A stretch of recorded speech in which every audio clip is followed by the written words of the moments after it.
ఈనాడైనా విద్యార్థులతో ఎప్పుడైనా వాళ్ళకి న్యాయం జరగాలనే కోరుకునే వాళ్ళం మేము.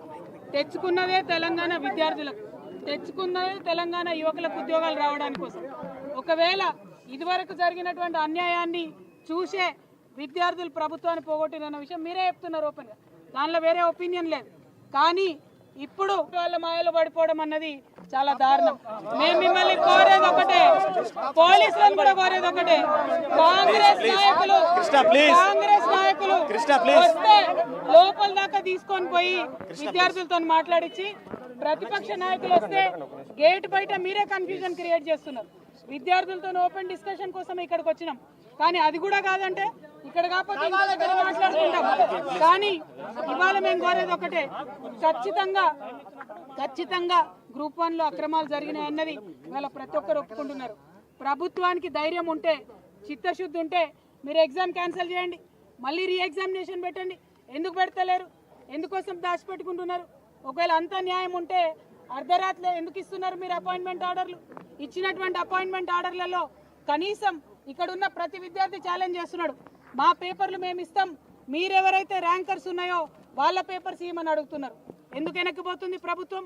ప్రతిభ ఉండి, ధైర్యం ఉండి, కరెక్ట్గా ఎగ్జామినేషన్ రాసినటువంటి విద్యార్థులు ఛాలెంజ్ చేస్తుంటే ఎందుకోసం ప్రభుత్వం వెనక్కిపోతా ఉంది?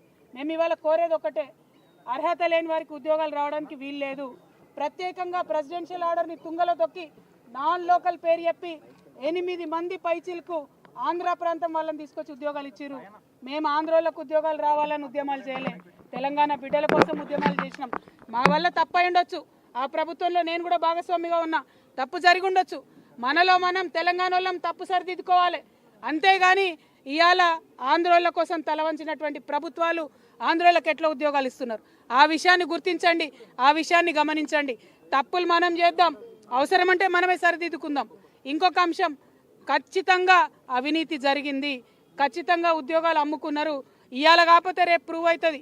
కానీ ఇవి ఫేస్ చేసే ధైర్యం లేకనే ముఖ్యమంత్రి గారు కోర్టులకు పోయి, డివిజన్ బెంచ్లకు పోయి, సుప్రీంకోర్టుకు పోయి పేద విద్యార్థులతోని ప్రభుత్వం తలబడుతుంది. న్యాయమా ఇది? కరెక్టేనా?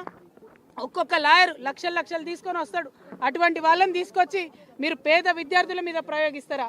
మరి ఇవాళ అదే విద్యార్థుల దగ్గర రాహుల్ గాంధీ వచ్చారు.